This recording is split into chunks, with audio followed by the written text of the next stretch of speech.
Donc on va corriger l'exercice 2. Dans l'exercice 2, on vous parlait du fluor F et du chlore Cl. On vous disait qu'ils possèdent tous les deux un électron de valence de moins que les gaz nobles et on vous demandait d'en déduire la colonne du tableau périodique dans laquelle ils se trouvaient. Et donc, les gaz nobles, ils sont sur la dernière colonne du tableau. Si le chlore et le fluor, ils possèdent un électron en moins, ça veut dire qu'ils sont sur la colonne juste avant celle des gaz rares. Hein. Gaz rares, gaz nobles, c'est la même chose. Ils possèdent donc 7 électrons de valence. A priori, ils sont sur la avant-dernière colonne.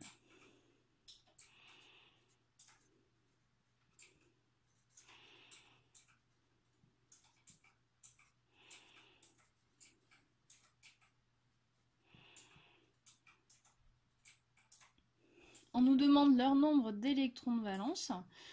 On sait que les gaz rares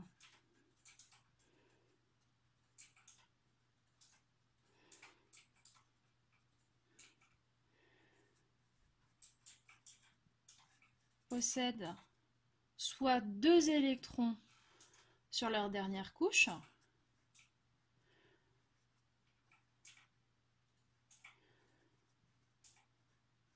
les électrons de la dernière couche, on appelle ça des électrons de valence.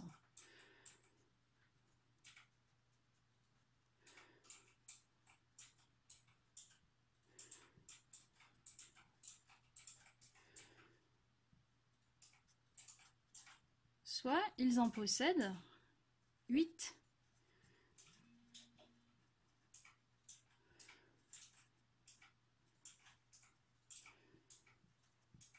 Ça veut dire que le fluor et le chlore qui possèdent un électron de valence en moins, ils vont donc posséder 8 moins 1, 7 électrons de valence.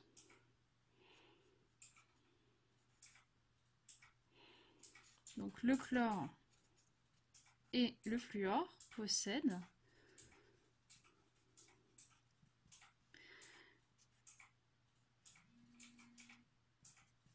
7 électrons sur leur dernière couche. Donc 7 électrons de valence. On vous demande les ions et les noms des ions qui sont censés être formés à partir de l'atome de fluor et à partir de l'atome de chlore. Ici, il faut regarder et se dire que pour le fluor, par exemple, le gaz rare le plus proche, si on regarde la classification, pour le fluor, le gaz rare le plus proche ici, c'est le néon. Et donc si c'est le néon, on va respecter la règle de l'octet. Donc le gaz rare, on a dit c'est le néon.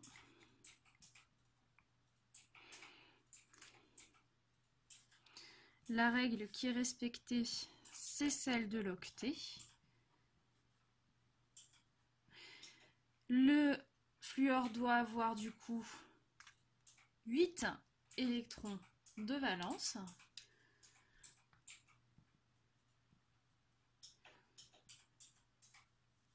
L'ion fluorin d'ailleurs.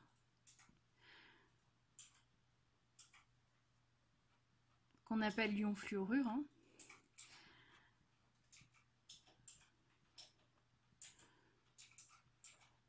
8 électrons de valence. Sauf que le fluor, on a dit qu'il n'en possédait que 7. Ça veut dire qu'il va devoir gagner un électron.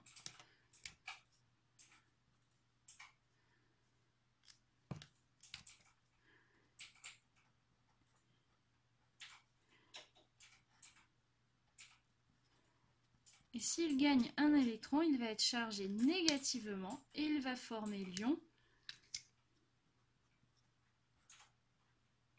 F-. Cet ion F- s'appelle l'ion fluorure.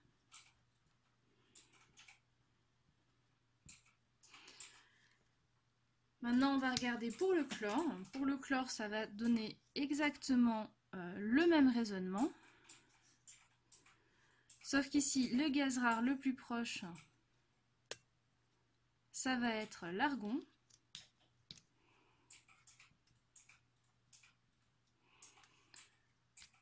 Il va falloir donc respecter la règle de l'octet.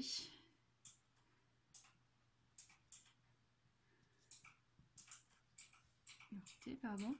Ça veut donc dire que l'ion chlorure, du coup, il doit avoir 8 électrons de valence.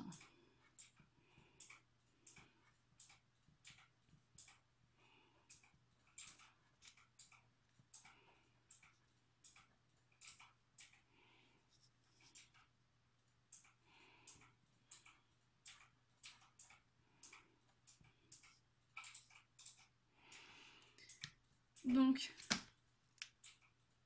même remarque que tout à l'heure, nous, le chlore, il n'a que 7 électrons de valence. Et on dit que l'ion, il faut qu'il en ait 8. Ça veut bien dire que l'atome doit gagner un électron pour pouvoir former l'ion Cl. L'ion chlorure, du coup. Du coup, vous avez Cl qui gagne un électron.